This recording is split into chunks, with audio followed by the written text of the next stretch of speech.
Haleluya. Puji nama Tuhan, salam sejahtera keluarga GPDI El Shaddai Magelang. Bersyukur kita bisa berjumpa lagi dalam renungan 79 pejuang tangguh. Resilient, tangguh dalam Tuhan. Ya, puji nama Tuhan, pada saat ini kita akan sama-sama kembali belajar dan merenungkan kebenaran firman Tuhan yang saya berikan tema kualitas hati. Ada begitu bermacam-macam kualitas hati yang akan sama-sama kita pelajari. Yang dimana kita akan pelajari di dalam Lukas pasalnya yang ke-8 ayat 4 sampai 15. Tetapi secara singkat saya akan membacakannya ayat 15 saja dan Bapak Ibu Saudara dapat memperhatikannya. Ini yang kiranya dapat menjadi bagian dalam kehidupan kita untuk kita terapkan. Ayat 15 saya akan bacakannya. Yang jatuh di tanah yang baik itu ialah orang yang setelah mendengar firman itu menyimpannya dalam hati yang baik dan mengeluarkan buah dalam ketekunan. Amin. Puji nama Tuhan. Nah, Bapak Ibu Saudara yang dikasih oleh Tuhan, kita terlebih dahulu melihat observasinya atau latar belakang dari ayat ini. Yang dimana pada waktu itu banyak sekali orang Yahudi, orang yang terus berharap mencari kebenaran yang daripada Tuhan, dan mereka mengikuti Yesus. Nah, orang banyak ini mengikuti dan mendengarkan pengajaran Yesus. Karena pengajaran Yesus tentunya sangat berkualitas. Dari dasar firman Tuhannya, mudah untuk dipahami dan semacamnya. Nah, kalau kita melihat di ayat 1 di pasal ini, Yesus berkeliling dari kota ke kota memberitakan Injil kerajaan Allah. Ya, Yesus pada waktu itu sangat terkenal, Bapak Saudara, sehingga banyak yang mengikutinya dan belajar kepadanya. Kemudian kita dapat melihat, karena banyak orang yang mendengarkan, ya tentunya Yesus mengajarkan. Di pasal ini kita dapat melihat Yesus mengajarkan menggunakan sebuah metode perumpamaan dari kehidupan sehari-hari, supaya masyarakat atau pendengarnya mudah memahami ajaran dari Yesus. Bahkan dalam perumpamaan ini maknanya sangat mendalam dan bisa diterima oleh masyarakat. Kemudian kita dapat melihat, pengikut Yesus atau masyarakat ya sangat bergantung dengan pertanian. Ya pada waktu itu ya masyarakat bergantung banget sama pertanian. Sehingga mereka tentunya akrab dengan pemandangan seorang penabur. Nah, ini perumpamaan yang Yesus berikan. Perumpamaan seorang penabur. Yang dimana penabur itu memiliki cara untuk menabur. Terus kemudian ya penabur juga melihat tanah di mana ia dapat menanam benih. Kemudian kita juga dapat melihat di mana pupuk apa yang harus digunakan, kapan harus menabur, dan semacamnya. Tentunya mereka sangat akrab dengan seorang penabur ini karena kehidupan mereka hidup dalam pertanian. Kebanyakan orang dan mereka juga bergantung dari hal itu. Nah, ini yang sama-sama akan kita pelajari, di mana kemudian kalau kita melihat di sana Yesus mengajarkan tentang benih, juga tempat jatuhnya benih.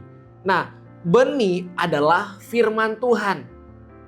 Firman Tuhan yang disampaikan, yang diajarkan, itu diperumpamakan sebagai benih. Kemudian tempat jatuhnya benih itu digambarkan sebagai hati kita.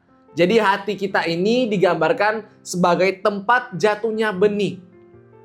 Ini yang akan sama-sama kita pelajari. Ada beberapa kualitas hati yang akan kita lihat. Yang pertama, hati seperti tanah pinggir jalan.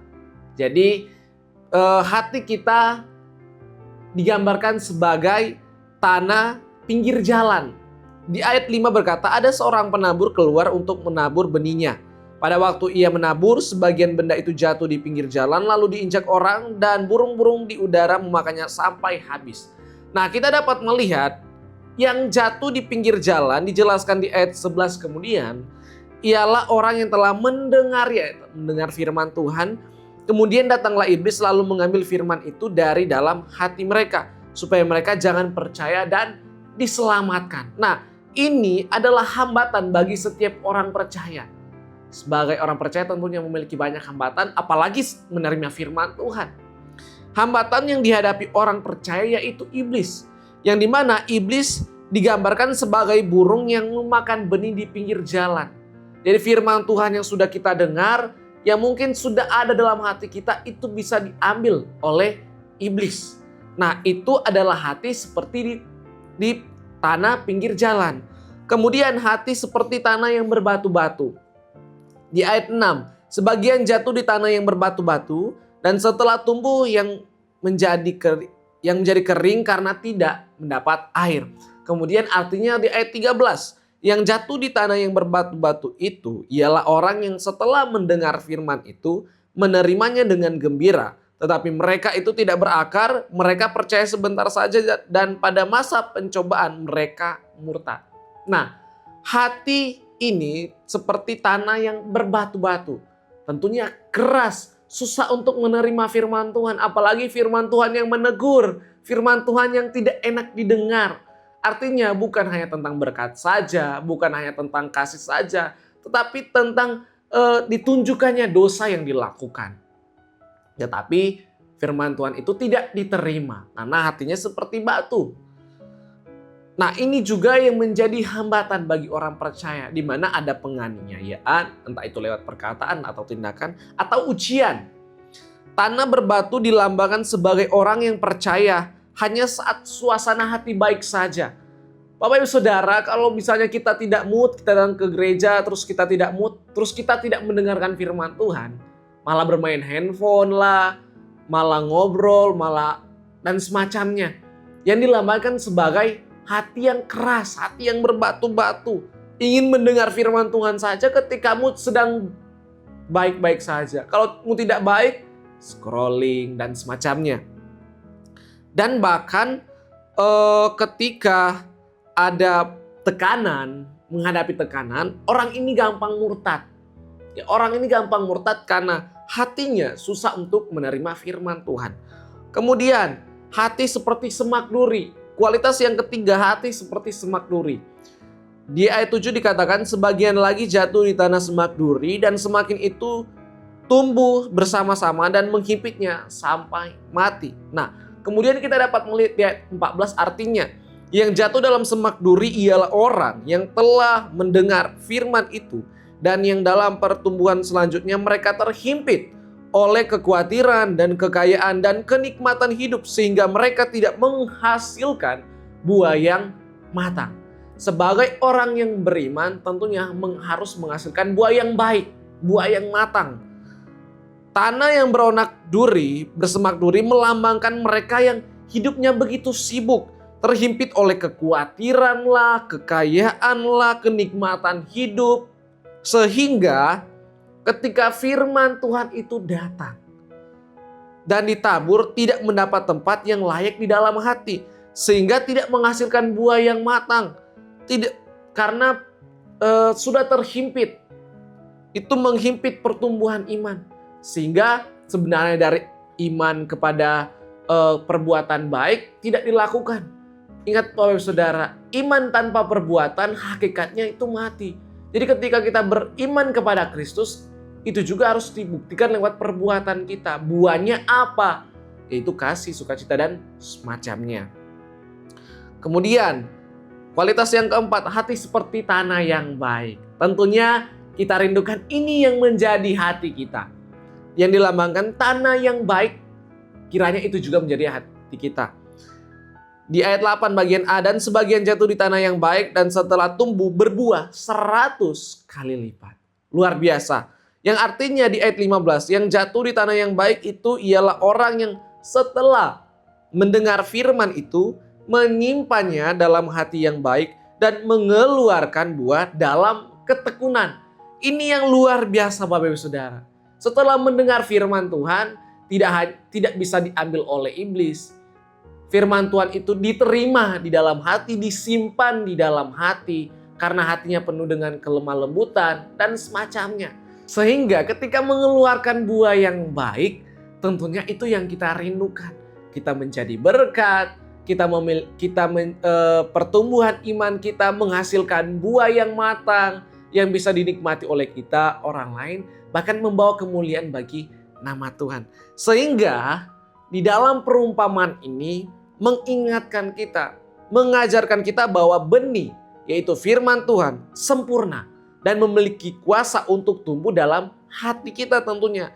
Namun hasil akhirnya sangat bergantung pada kondisi hati kita. Sehingga kalau kondisi hati kita tidak baik, ya tentunya kita belajar. Ketika mendengarkan firman Tuhan, harus memiliki kondisi hati yang baik, yang mau mendengarkan firman Tuhan, mau menerimanya, dan mau firman Tuhan itu bertumbuh. Amin. Sehingga apa yang harus kita terapkan supaya memiliki kualitas hati yang baik? Tentunya memiliki hati yang jujur dan terbuka. Lukas mencatat bahwa tanah yang baik adalah hati yang jujur. Ya seringkali kita firman Tuhan tidak bertumbuh karena kita menyembunyikan dosa tertentu. Sehingga apa yang harus kita lakukan? Tentunya kita datang kepada Tuhan apa adanya dengan kejujuran. Kita akui area hidup kita yang masih keras, yang masih menyimpan dosa yang tersembunyi, kekhawatiran dan semacamnya. Kita datang dan akui itu kepada Tuhan. Di dalam doa kita tentunya. Di dalam Mazmur 51 ayat 12 ini menjadi sebagai doa kita, contoh sebagai doa kita. Yang mengatakan, jadikanlah hatiku tahir ya Allah dan perbaharuilah batinku dengan roh yang teguh. Kiranya Mazmur 51 ayat 12 ini menjadi doa kita juga kepada Tuhan. Kita datang kepada Tuhan apa adanya dan mengakui semuanya. Kemudian yang kedua, menyimpan firman tentunya. Kita tidak hanya mendengarkan terus keluar gereja terus sudah hilang. Enggak. Kita menyimpan firman Tuhan. Benih di tanah berbatu mati karena tidak memiliki akar.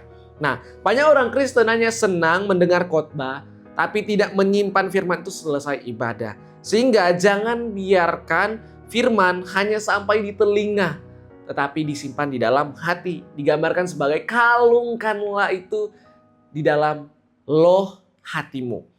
Mazmur 1 ayat 2, tetapi yang kesukanya ialah Taurat Tuhan dan yang merenungkan Taurat itu siang dan malam. Ketika mendengarkan firman Tuhan itu kemudian itu direnungkan siang dan malam.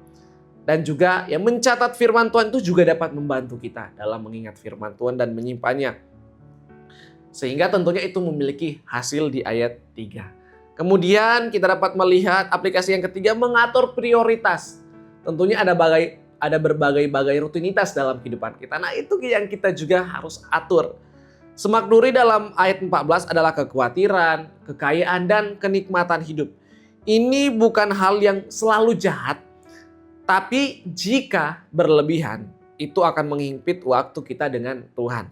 Sehingga kita juga dapat melakukan evaluasi prioritas. Apa sih yang harus kita prioritaskan? Kalau hari Minggu, apa sih yang harus kita prioritaskan? Oke, kalau pagi saya akan datang pagi, siang dan lain-lain. Kita tentunya mengatur prioritas di dalam hobi kita, pekerjaan atau media sosial yang menyita waktu kita, sehingga kita belajar ya persekutuan dengan Tuhan itu yang diprioritaskan di jam-jam tertentu yang kita ingin. Kapan sih kita bisa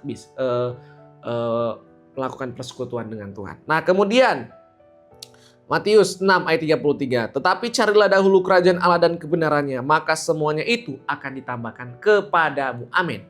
Kemudian yang terakhir, aplikasi yang keempat, mengeluarkan buah dalam ketekunan. Ya ada konsistensi di dalamnya. Bukan hanya hari ini saja kita mendengar, menyimpan dan melakukan firman Tuhan. Enggak. Tapi ada waktu-waktu dan itu konsisten. Dalam ketekunan dikatakan. Ya kata kunci di ayat 15 adalah ketekunan yang bahasa aslinya hupomone. Ya tanah yang baik tidak menghasilkan buah dalam semalam. Ada prosesnya. Kita ingat di dalam prosesnya kita harus konsisten Bapak Ibu Saudara. Sehingga seperti ada musim-musim ya. Ada musim hujan, musim panas, bahkan musim ada serangan hama juga. Nah itu juga harus melewati proses. Dan di dalam proses itu tekunlah mengeluarkan buah yang baik. Galatia 6 ayat 9. Janganlah kita jemu-jemu berbuat baik karena apabila sudah datang waktunya kita akan menuai jika kita tidak menjadi lemah. Sehingga menjadi kesimpulan. Mari bersama berproses untuk memiliki kualitas hati yang baik, hati yang benar, hati yang teguh, hati yang tangguh di dalam Tuhan. Kenapa? Kalau kualitas hati kita baik, apa yang terpancar dalam kehidupan kita sudah pasti itu baik. Karena dari hati terpancar kehidupan yang bisa dilihat oleh orang banyak. Sehingga sekali lagi saya mengatakan, kalau kualitas hati kita baik, apa yang kita keluarkan sudah pasti baik. Amin. Amin. Puji nama Tuhan. Terima kasih telah mengikuti renungan 79 Pejuang Tangguh. Kiranya firman Tuhan ini memberkati kita.